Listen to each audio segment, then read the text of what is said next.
Chinese Foreign Minister Wang Yi emphasized that negotiations were the only way to solve the issue, after the United States had left open the possibility of military action against Kim Jong-un's regime. At Beijing, a Chinese state-run newspaper called on Beijing on Friday to stay neutral if North Korea strikes first in a conflict with the United States, despite a mutual defense pact between the Asian allies.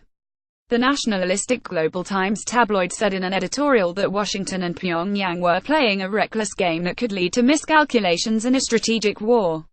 Beijing is not able to persuade Washington or Pyongyang to back down at this time, the Global Times said.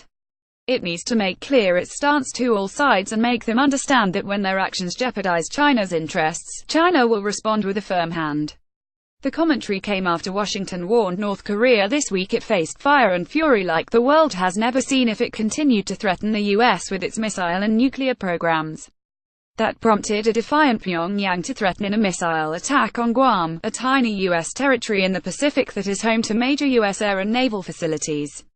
China, which has been accused by the U.S. of not doing enough to rein in its longtime ally, has maintained that political dialogue is the only solution. China fought alongside the North in the 195,053 Korean War, and the two nations signed a mutual defense pact in 1961, but the Global Times suggested Beijing should remain on the sidelines if Pyongyang launches the first salvo in a new conflict with the United States. China should also make clear that if North Korea launches missiles that threaten U.S. soil first and the U.S. retaliate, China will stay neutral, the editorial said.